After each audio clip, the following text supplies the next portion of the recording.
Bienvenue dans Au fil des anecdotes. Je suis Cynthia Élévation et dans ce podcast, je vous partage des anecdotes, des expériences et des clés autour de la spiritualité et de l'énergétique.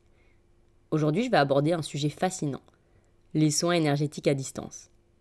Comment fonctionnent-ils? Pourquoi la distance n'est-elle pas une barrière? Et quels sont les avantages pour vous? Restez avec moi, on plonge dans le sujet. Personnellement, j'adore le présentiel. Il y a un contact humain très cool et c'est toujours agréable de rencontrer les clients en face à face. Mais je crois qu'en distanciel, mes soins sont encore plus efficaces, car je me permets plus facilement des choses. Par exemple, je bâille pour évacuer. Et je peux pleurer aussi pour épurer. Et parfois, j'ai besoin de lever les bras ou de faire des gestes bizarres avec mes mains. Et quand je suis de l'autre côté de mon ordinateur, je me sens plus à l'aise. On peut aussi faire des séances par téléphone, mais j'avoue que j'aime bien voir les gens quand même. Il peut m'arriver de parler ou de chanter des paroles qui me viennent d'un autre plan, et des fois je sais même pas ce que je suis en train de dire. Donc ça peut m'arriver pendant le soin en musique de couper le micro pour pouvoir réaliser parfaitement le soin.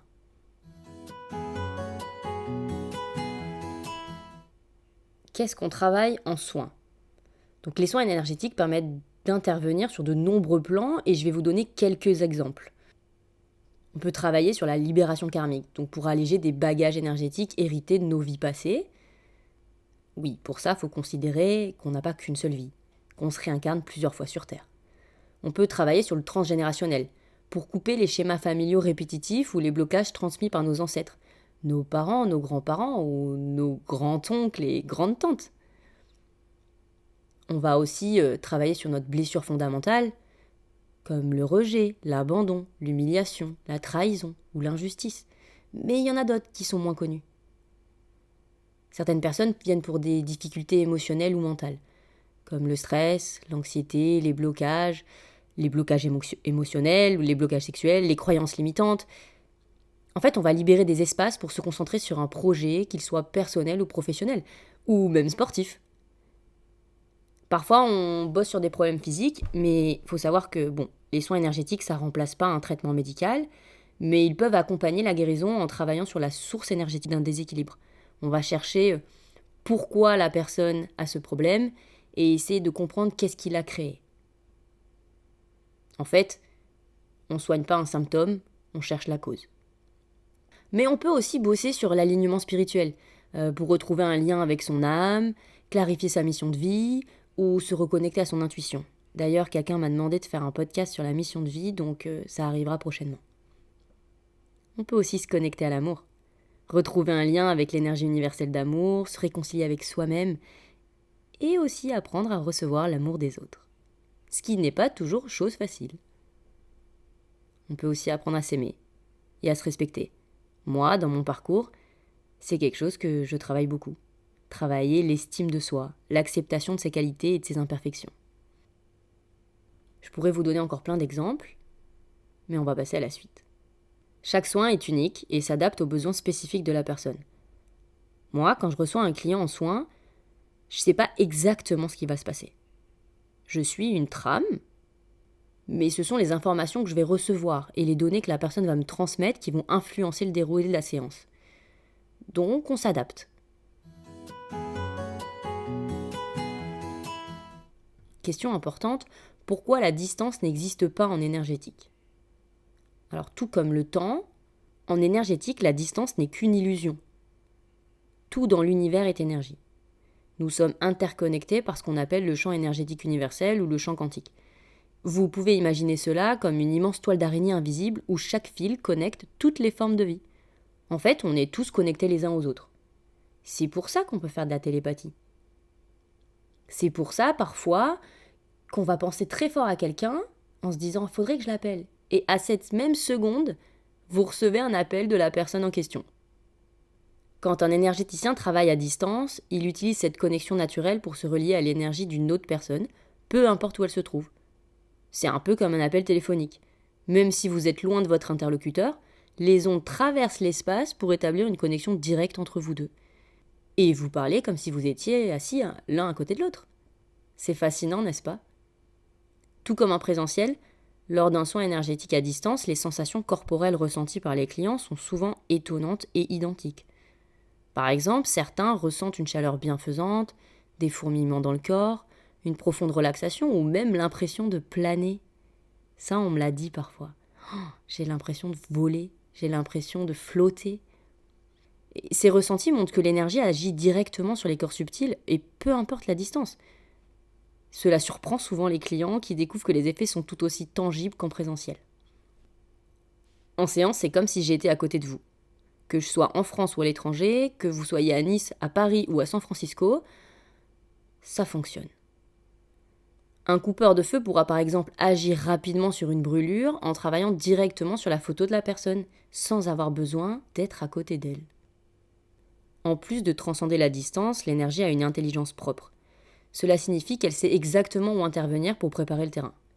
Parfois, en tant qu'énergéticienne, je pense devoir travailler sur une émotion ou sur une partie du corps en particulier, mais je reçois l'info qu'il faut d'abord débloquer un autre aspect. Cette capacité de l'énergie à aller directement à la source des blocages, même à distance, est souvent étonnante pour mes clients.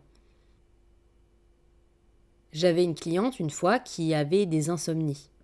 Elle a essayé de faire de la relaxation, elle a essayé de méditer, et pourtant le problème ne passait pas. Elle ne dormait pas. Et ça devenait très contraignant dans sa vie.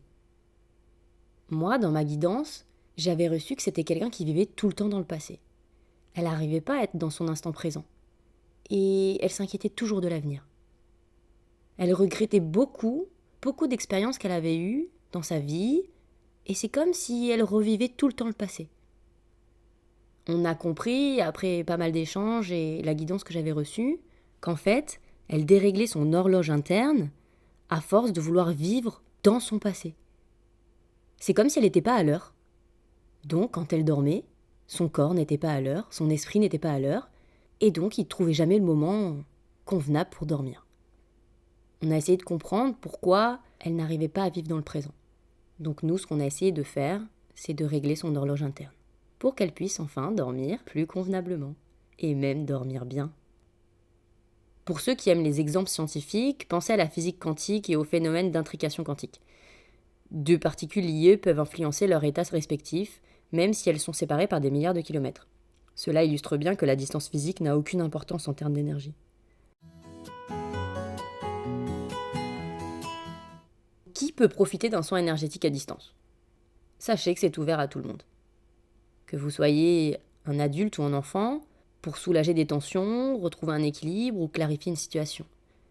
Il peut y avoir des personnes en transition qui viennent me voir, comme dans un changement de carrière, une séparation ou un déménagement. Parfois c'est compliqué à gérer et on a besoin de se recentrer, de se réancrer, de rééquilibrer toutes nos énergies et nos corps, afin de gérer au mieux le changement. Il y a des gens qui travaillent sur les animaux, ils sont très réceptifs à l'énergie et peuvent bénéficier de soins pour des troubles émotionnels ou physiques. Moi, personnellement, c'est pas un sujet que je maîtrise. Et puis il y a des gens qui recherchent un alignement spirituel. Si vous vous sentez déconnecté de vous-même ou que vous avez perdu votre chemin de vie, profiter de quelques soins énergétiques peut vous aider très rapidement à vous remettre dans votre parcours et à vous sentir aligné. Sachez qu'il n'y a pas besoin d'avoir un don particulier ou de croire à 100% en l'énergétique pour en profiter. L'énergie agit. Que vous en soyez conscient ou non. La seule chose à faire est de vous ouvrir à l'expérience.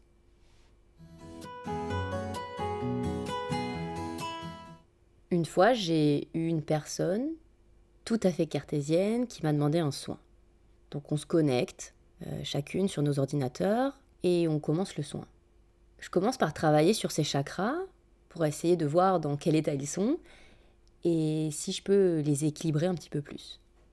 Et à un moment, j'arrive sur son chakra cœur, et là, je vois qu'il y a quelque chose qui est pas bien équilibré. Je le regarde, je le travaille, et là, je lui explique qu'on est sur ce chakra-là, et d'un coup, ça la prend, elle se met à pleurer. Mais vraiment beaucoup. Et là, je lui dis de libérer. Il faut qu'elle se lâche, il faut qu'elle libère. Il faut qu'elle laisse aller l'émotion. C'est quelque chose qui arrive en présentiel. En présentiel, je peux utiliser le toucher, c'est-à-dire que ça m'est déjà arrivé d'avoir une cliente qui avait une émotion complètement bloquée dans un chakra, et le fait d'y mettre un contact physique, de toucher avec le bout de mon doigt son chakra, en lui disant « là, tu dois y aller, tu dois lâcher », boum, la personne pouvaient se laisser aller et pleurer, mais vraiment pleurer fort, pleurer comme elles n'ont pas pleuré depuis des années. Et de la même manière, en soins à distance, ça fonctionne pareil, à part qu'il n'y a pas à le toucher. Je me souviens qu'à la fin de la séance, cette cliente m'a dit « Mais waouh, je sais pas ce qui s'est passé. D'un coup, j'ai eu envie de pleurer et je pouvais plus le retenir. C'était bizarre comme émotion. C'était bizarre comme sensation. » Et moi, à chaque fois, ça me fait plaisir quelque part. Pas que les gens pleurent, mais que les gens libèrent. Et encore plus qu'ils soient étonnés parce qu'on n'était pas du tout à côté l'une de l'autre. Il n'y a pas si longtemps, j'avais une cliente en soins à distance, et pendant qu'on discutait, je lui demande si elle a des problèmes financiers. Elle me dit que pas du tout. Et je lui dis, mais c'est bizarre, je sens une inquiétude. Il y a quelque chose au niveau de l'argent qui t'embête. Je lui dis, est-ce que ça génère une émotion chez toi ? Elle me dit, non, pas du tout. Et pourtant, moi, je vois une carte bleue. Et je lui dis, pourtant, je vois quelque chose avec une carte bleue, mais bon, si ça génère rien chez toi, c'est que je dois pas être dans le juste. Donc passons au sujet suivant. Et donc on continue notre séance. Je sais pas, peut-être 2 heures après le soin, elle m'envoie un SMS et elle me dit « C'est fou, je viens de déjouer une fraude dans une appli de réservation de logement. » Et elle me dit « T'avais vu quoi ?» Et je lui dis « Moi je voyais une carte bleue et je voyais qu'il y avait un problème financier. Il y avait quelque chose qui allait t'inquiéter. » Et donc elle m'explique qu'elle a déjoué l'arnaque. Et donc je comprends que c'était peut-être en train de se jouer. C'était peut-être en train de se passer et c'est pour ça que je le recevais à ce moment-là.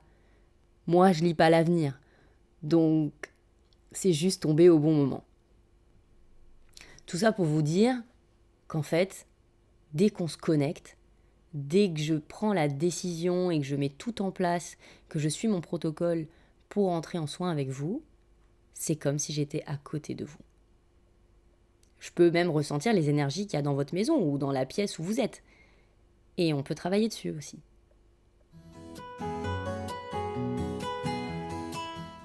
Alors, comment on se prépare à bien recevoir un soin énergétique ?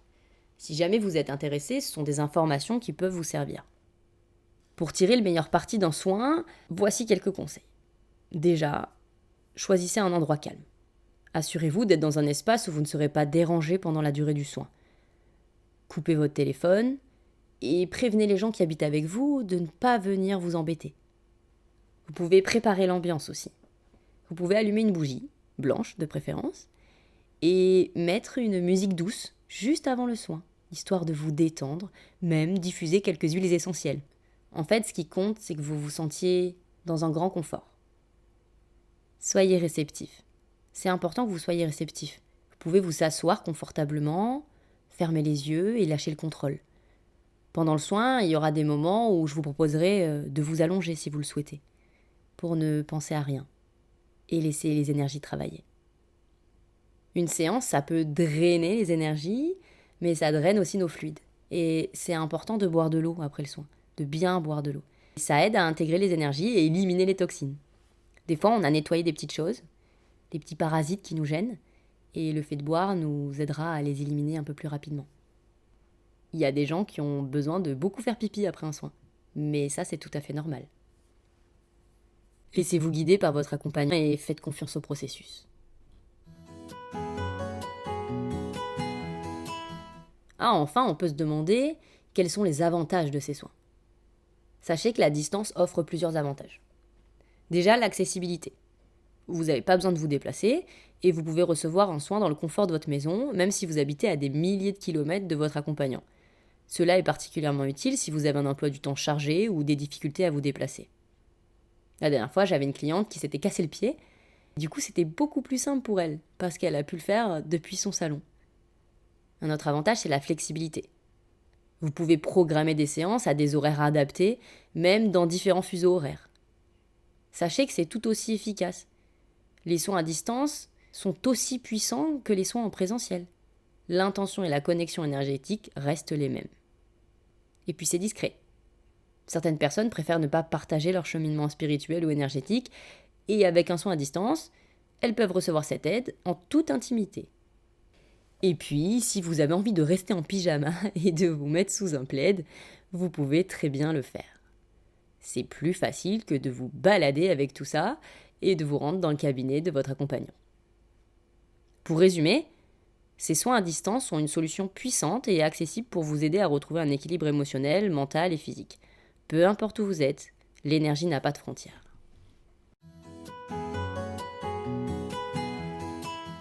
Si cet épisode vous a inspiré ou si vous souhaitez en savoir plus, je vous invite à me contacter ou à visiter mon site web. Pensez à partager, liker ou à commenter. Vos retours me font toujours très plaisir. Merci de m'avoir écouté et je vous dis à très vite pour un nouvel épisode d'Au fil des anecdotes. Bye bye!